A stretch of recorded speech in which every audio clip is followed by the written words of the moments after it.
اما سری بزنیم به دنیای موسیقی. یکی از ستاره های دهه 70 موسیقی پاپ ایران به تازگی پس از سالها آهنگی رو منتشر کرده که با استقبال هوادارانش مواجه شده. بریم و بخشای از این موزیک ویدیوی جدید رو ببینیم و برگردیم با خود این خواننده گفتگو کنیم.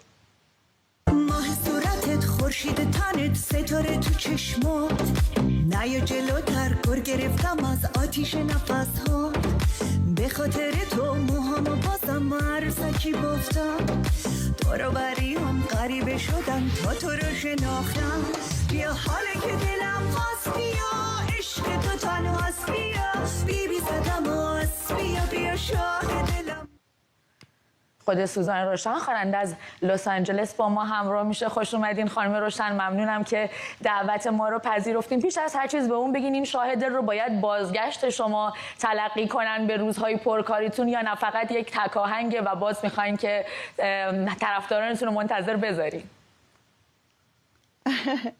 سلام نیوشا جان، انشالله حالت خوبه. سلام به بینندگان عزیزتون.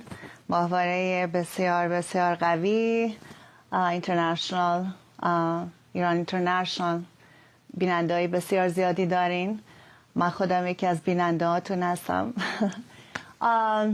در سطح این آهنگ دارم سعی میکنم یه سری کارا رو انجام بدم، یه سری آهنگا رو بخونم، برگشتم که بخونم دوباره برای فنام. پس این یک بازگشت نمیتونم چون خیلی ها منتظرتون بودن، خیلی ها منتظرتون بودن که برگردین. حتما تو شبکه‌های اجتماعی دیدین که چقدر استقبال کردن از کار جدیدتون و چقدر پیش از این میگفتن که منتظرن شما برگردین. درسته. من خودم واقعا خب کامیونیتی ایرانی رو میس کردم، فنامو شیر کردن، شریک بودن در خوشحالیشون، رو صحنه رو بودن با اونها رو،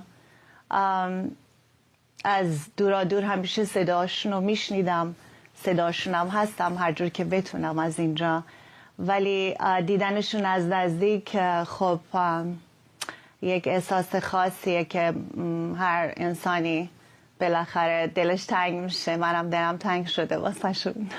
روشن، داشتم کامنت ها رو نگاه میکردم. بیشترین چیزی که راجع به شما میگن، نمیدونم خودتون دیدین یا نه، اینه که شما از وقتی که شروع کردین تا همین الان کراش چند نسل بودین، چند نسلن که شما رو دوست دارن، کاراتون رو دنبال کردن و منتظرن که بیشتر و بیشتر ببیننتون. خب باعث افتخار من، خوشحالم. بله دیدم خیلی ویدیوهای خیلی قشنگ فرستادن، داب سمشای زیبا، جوونا سنای مختلف. خوشحالم که دوست دارن کارمو. فکر کنم از زبون خاص اجتماع مردم صحبت میکنم، سعی میکنم کلامو جوری درست کنم تو موزیکام، انتخاب شعرام که همه جور سنی بتونن باهاش ریلیت کنن، از کوچیک تا بزرگ. و خوشبختانه این موفق آمیز بوده از خیلی سالها پیش و این گپی هم که من نبودم، فکر می کنم تغییر خاصی در شناخت احساسات من و کمیونیکیشن من با ملتم، کشورم و تمام ایرانی های سراسر دنیا، فکر کنم هنوز باهاشونم. کجا بودین این چند سالی که نبودین؟ چون یکی از مهمترین سوالا هم بود که سوزان روشن کجاست؟ همین دور و برا. ولی فعالیت های خیلی از کارهای هنری میکردین. درسته. commercial you know A to Z, just ساخت و ساز و Texas we have a tower, kind of like run everything. از اینجا میچرخونم فعلا. یه مقدار دستم بازتر کردم، خوشبختانه تکنولوژی و اینا خیلی به سرعت پیشرفت بیشتری کرد بعد از پندمیک و طبعا تمام کارا میشه ریموتلی انجام داد. خوشحالم که دستم باز، تایمم بیشتره، بتونم با مردمم باشم. خانم روشن، چیزی که خیلی همون زمان راجبش حرف میشد و هنوزم گفته میشه اون سبک شما بود، چه در خوندن، چه در لباس پوشیدن، چه در رقصیدن، اونم در اون دوره های سالهای 60 و 70 که خیلی خواننده ها محافظه کارتر بودن. شما جوری لباس پوشیدین، جوری رقصیدین که خیلی از ما از خواننده های ایرانی ندیده بودیم. به اون چطور رسیده بودین؟ اون تابو شکنی رو شما چطور انجام دادین؟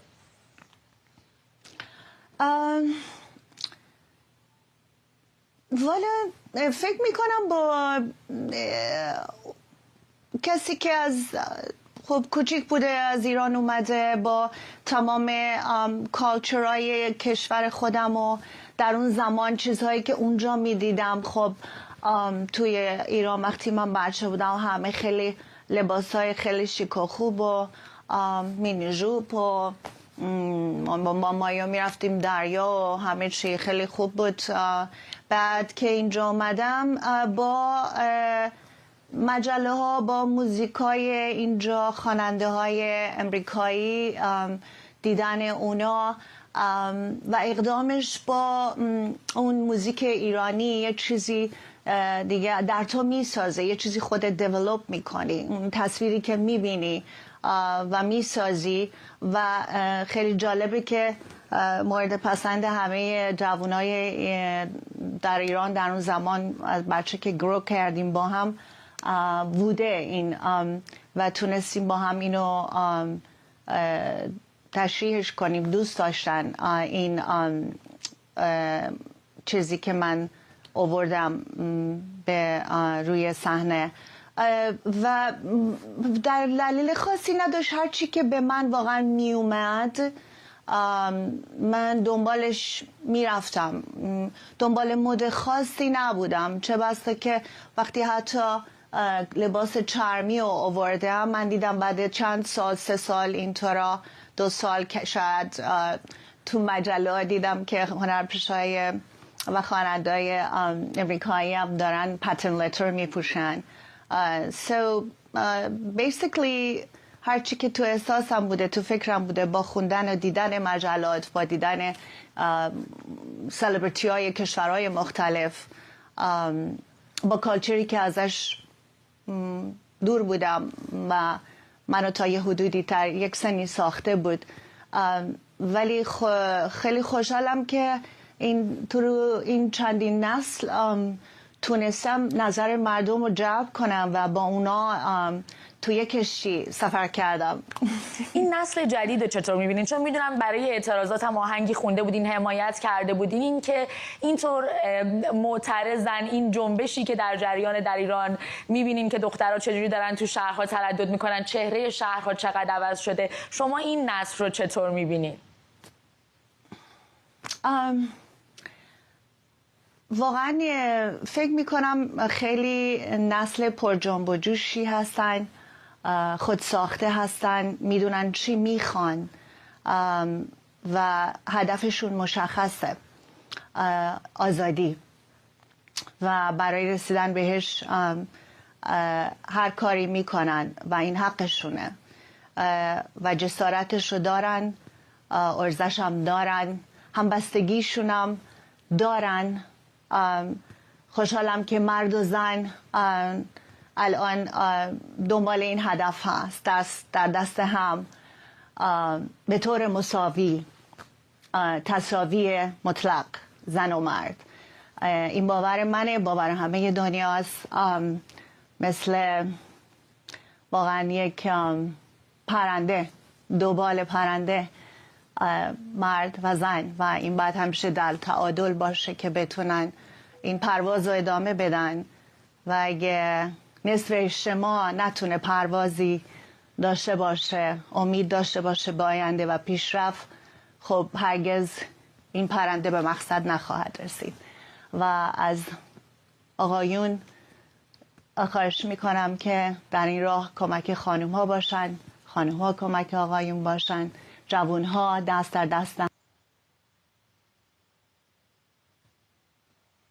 فکر میکنم که تماسمون با سوزان روشن دچار اختلال شد. خوشحالم که این گفتگو البته به سرانجام خودش داشت نزدیک میشد. سپاسگزارم از سوزان روشن، خواننده که از لس آنجلس با ما بود.